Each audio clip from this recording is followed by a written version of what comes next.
Selamat pagi. Selamat Pagi, pagi. Bu. Pagi. Kita ketemu lagi pagi hari ini ya. Sebelum memulai pembelajaran, Ketua kelas silakan pimpin doa dulu. Baik, sebelum memulai pembelajaran kimia, naturang panganjali umat. Kawitin.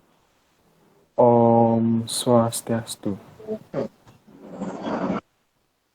Berdoa sesuai agama dan keyakinan masing-masing. Berdoa mulai.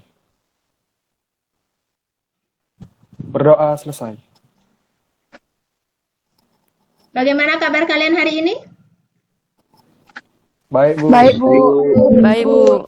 Berapa orang yang tidak hadir? Ini baru 27 orang, berarti lagi 6 orang ya, belum 6 hadir. orang. Ya, nanti tolong biar konfirmasi ke Ibu ya. Kenapa mereka tidak ada? Mungkin masih terlambat atau gangguan sinyal ya. Oke, kemarin Ibu sudah mengirimkan link pembelajaran kita hari ini, biar bisa kalian pelajari terlebih dahulu.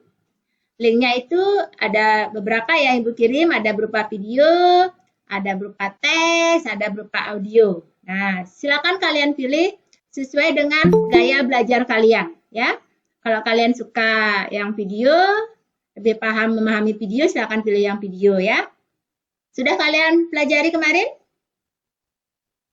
Sudah, Bu. Sudah, Bu. Nah, ada pertanyaan? Ada pertanyaan? Tentang apa link yang Ibu kirimkan? Tentang materi apa? Tentang pH larutan buffer. Tentang pH larutan buffer atau larutan penyangga. Nah, Ya. ada yang bertanya nggak? Kalau tidak ada yang bertanya, sekarang Ibu punya permasalahan. Ada beberapa soal yang harus kita diskusikan. Ibu izin share screen ya.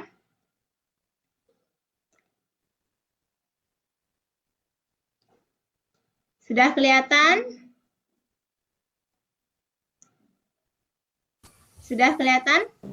Sudah, Bu. Oke. Silakan soalnya kalian foto karena setelah ini akan Ibu amati aktivitas kalian ya. Silakan difoto dulu soalnya. Sudah? Sudah? Sudah, Bu. Kalau sudah Ibu stop share screen ya. Oke. Sekarang silakan kalian kerjakan soal-soal tersebut selama kurang lebih 10 menit.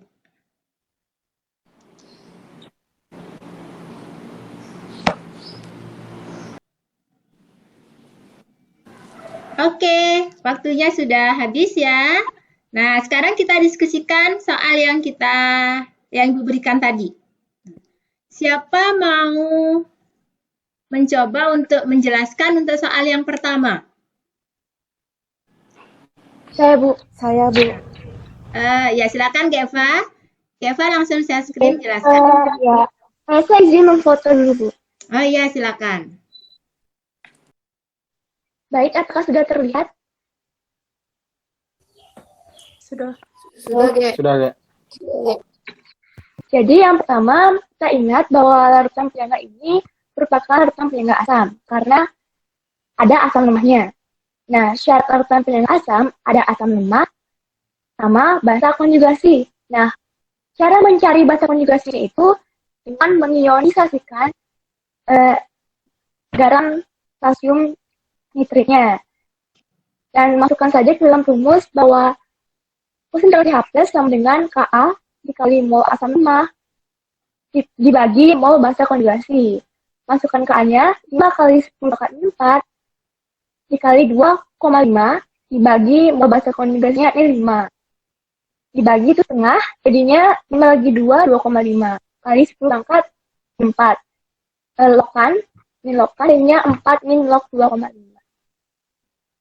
Bagaimana yang lain pekerjaannya Geva? Yang terakhir. 4 min log 2,5. Ada pendapat berbeda atau sama? Saya berbeda jawabannya, Bu. Oh, berbeda. Ya, silakan Diki. Dapat berapa Diki? Oke, silakan ditunjukkan. Saya dapatnya 4 min log 5. Ya, coba ditunjukkan Baru. pekerjaannya Diki. Ya. Sudah terlihat? Sudah. Itu beda hasilnya. menjawab, Bu. Kenapa berbeda? Siapa? Meli? Izin Silakan. menjawab, Bu. Iya, Meli. Ya. ya.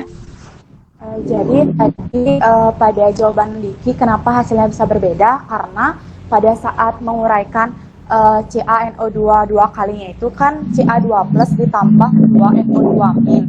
Di situ koefisien NO2 minnya itu ada 2, jadi molnya itu 2,5 itu dikali 2, jadi hasilnya 5,0. Terima kasih. Oke, jadi jawabannya sama dengan Eva ya. Yang lain tahu kelirunya soalnya jawabannya Diki? Ya, biasakan apa? Ionisasi garam, setelah itu perhatikan koefisiennya. Kenapa? Karena perbandingan koefisien menyatakan perbandingan mol. Ya, Mol. perbandingan koefisien menyatakan perbandingan mol. Bisa dipahami? Diki sudah tahu kelirunya ya? Yang Sudah, Bu. lain yang masih keliru? Yang lain dapat berapa? Ayo. Sama seperti Eva, Bu. Oh, sama dengan Geva. Oke, berarti soal nomor 1 sudah paham ya? Sudah? Sudah, Bu. Ya, sekarang Sudah, soal nomor Bu. 2. Sudah, Soal Bu. nomor 2, siapa yang mau menjawab soal nomor 2? Saya, Bu. Siapa? Getia. Ya, Getia, silakan Getia share screen. Jadi kita dapatkan pH-nya sebanyak 5 min log 4. Kemudian untuk mencari pH-nya kita kurangkan dengan 14. 14 dikurang 5 min log 4. Hasilnya 9 tambah log 4. Jadi pH campurannya adalah sebesar 9 tambah log 4. Bagaimana yang lain? Mendapatkan hasil yang berbeda, sama apa Bu. berbeda? Saya berbeda, Bu. Saya berbeda. Oh, Saya banyak yang berbeda, Bu. berbeda. Michelle berbeda. Geva Iya. berbeda. Siapa lagi yang berbeda? Saya, Bu. Meli berbeda. Oke. Stop share screen-nya, Getia. Ya, Bu. Oke. Yang dapat jawaban berbeda. Coba Michelle. Izin memfoto, Bu. Ya, silakan. Tadi kita sudah mendapatkan bahwa NH4 2 kali SO4 itu 0,5 milimol. Karena kan kita mencari NH4 plus atau asam konjugasi dari NH4OH-nya. Jadi ini koefisiennya 2. Nah, molnya itu juga dikali 2, jadinya mendapatkan 1 milimol. Lalu masuk ke rumus milimol, didapatkan hasilnya 8 kali 10 pangkat min 5. Jadi POH-nya yaitu 5 min log 8. Nah, pH-nya itu 14 min POH. Jadi 14 dikurangin 5 min log 8 itu hasilnya jadi 9 plus log 8. Terima kasih. Bagaimana yang lain? Ge, ya pertama sudah tahu tadi kelirunya di mana, Ge? Ya, Bu. Tadi keliru di yang memasukkan mol asam konjugasinya tadi di reaksinya dapat 1 mol, tapi waktu waktu nyari OH-nya bakal tak masukin 2. Oke, yang lain bagaimana? Kalian dapat berapa yang lain jawabannya? Sama Ya, sama seperti dengan Sama seperti Sama Michelle, kayak- Bu. Sama Seperti Michelle. Berarti 9 ditambah log 8. Sudah semakin paham sekarang setelah 2 soal kita bahas? Sudah, Bu. Sudah, Bu. Oke. Setelah kita belajar tentang pH larutan penyangga, bagaimana perasaan kalian? Apakah kalian merasa takut, merasa biasa saja, khawatir, atau bagaimana? Bingung, Bu. Tadi ada yang salah Bingung. saya. Oh, bingung. Ya, Diki bingung. Ada yang salah, yang lain? Khawatir, Bu. Khawatir, kenapa khawatir? Takut salah soalnya. Oh, takut salah. Oke. Nah, sekarang untuk mengembalikan fokus kalian lagi, biar rasa khawatir kalian hilang, ya. Sekarang silakan buku, pulpen, pensil yang kalian pegang, kalian taruh dulu. Sudah? Oke. Kita berhenti sejenak. Hentikan aktivitas kalian. Oke, sudah? Kalau sudah, pejamkan mata kalian. Pejamkan matanya. Tarik napas dalam. Hembuskan perlahan. Tarik napas. Hembuskan perlahan. Ya, lakukan secara berulang. Rasakan. Amati apa yang kalian rasakan. Apa yang terjadi pada tubuh kalian. Kalian amati. Kalian rasakan, matanya masih terpejam ya. Tarik napas dalam, hembuskan, Amati, rasakan apa yang terjadi pada tubuh kalian.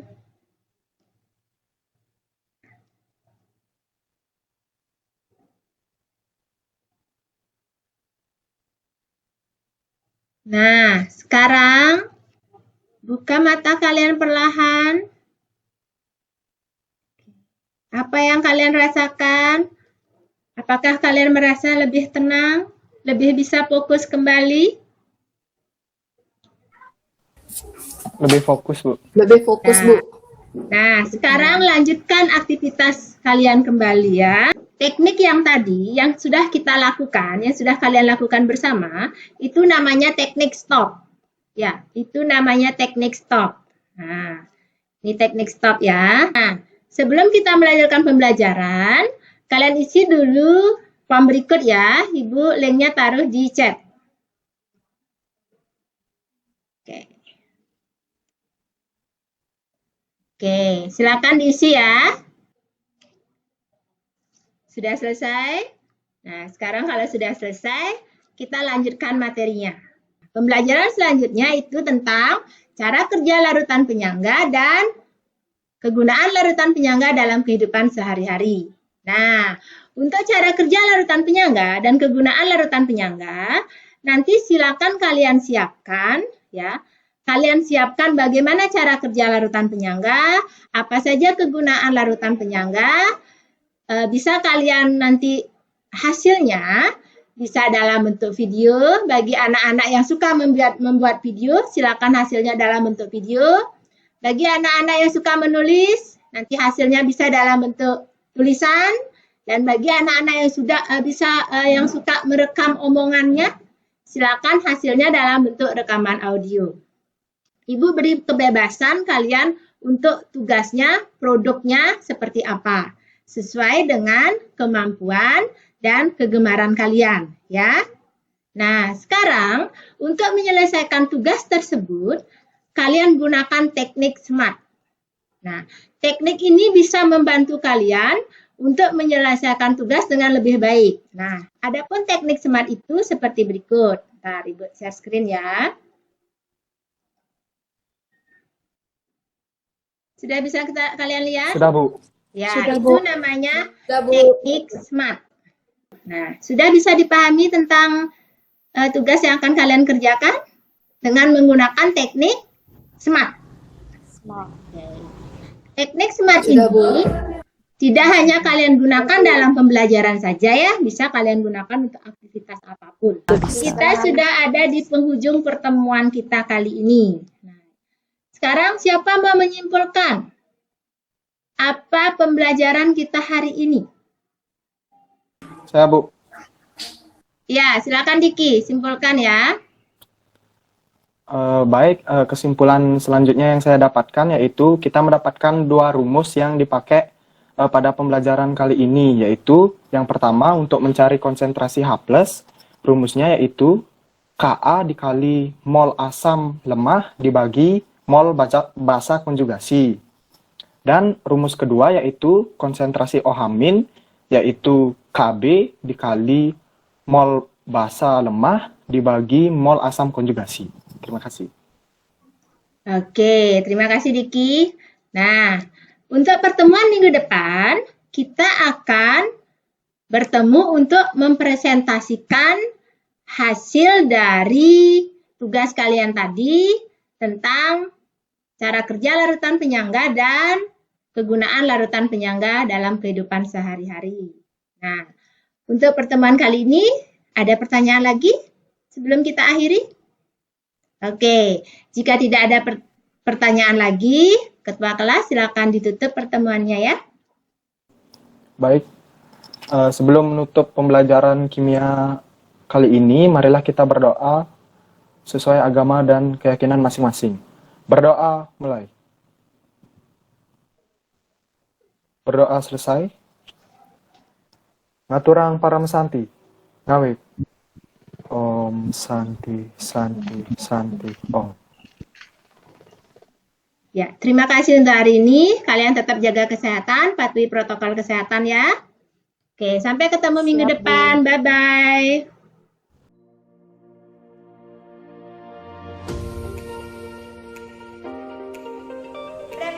yang saya peroleh setelah melaksanakan aksi nyata ini adalah sebagai berikut. Dari awal saya merencanakan aksi nyata ini, saya merasa optimis. Kenapa demikian? Karena mulai dari modul 2.1 tentang pembelajaran berdiferensiasi dan modul 2.2 tentang pembelajaran sosial emosional, saya sudah mempelajari modulnya, menonton videonya, mengikuti eksplorasi konsep dengan fasilitator, dan mengikuti ruang elaborasi dengan instruktur sehingga saya bisa mempelajari materi ini dengan baik. Saya yakin dengan menerapkan pembelajaran berdiferensiasi dan pembelajaran sosial emosional, maka pembelajaran yang terjadi adalah pembelajaran yang berpihak kepada murid, sehingga pembelajaran itu menyenangkan dan lebih bermakna.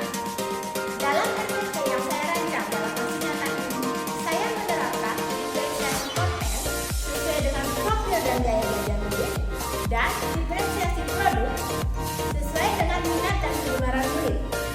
Dan untuk pembelajaran sosial emosional, saya menerapkan kompetensi pengelolaan diri dengan menggunakan teknik STOP dan SMART. Perasaan saya saat melaksanakan aksi nyata ini sangat senang karena apa yang saya rencanakan berjalan dengan baik dan menghasilkan hasil seperti yang saya harapkan. Untuk kedepannya, dalam proses pembelajaran di kelas, saya akan menerapkan pembelajaran berdiferensiasi dan pembelajaran sosial emosional dengan teknik yang berbeda. Dulu, sebelum saya menerapkan pembelajaran berdiferensiasi dan pembelajaran sosial emosional, saya tidak pernah memperhatikan gaya belajar murid dan minat murid. Begitu juga untuk pembelajaran sosial emosional, saya tidak pernah memperhatikan jika siswa saya jenuh, saya hanya memberikan semangat. Saya tidak pernah memberikan teknik apa yang harus mereka lakukan untuk kembali fokus dalam pembelajaran.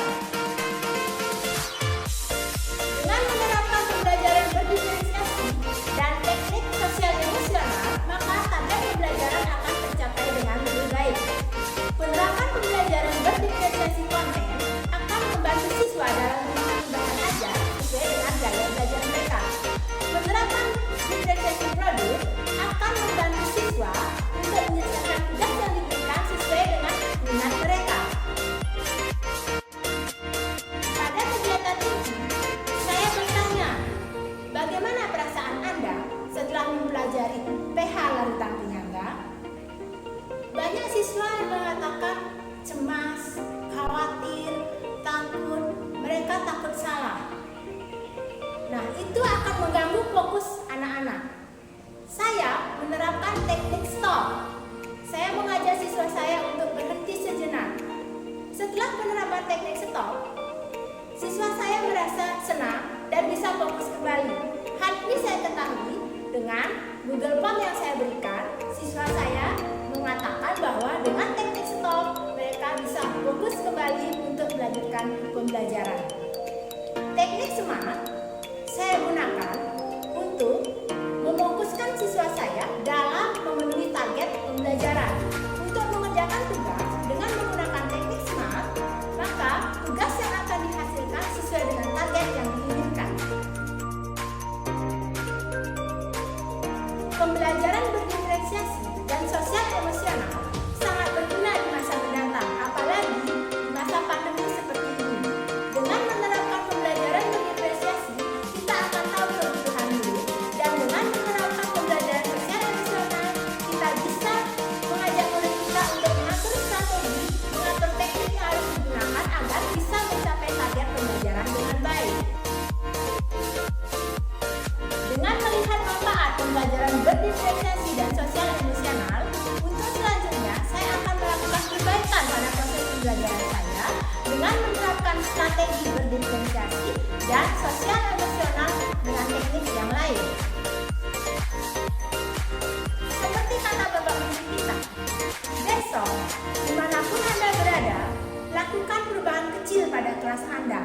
Apapun perubahan kecil itu, jika setiap guru melakukannya dengan serentak, maka kapal besar yang bernama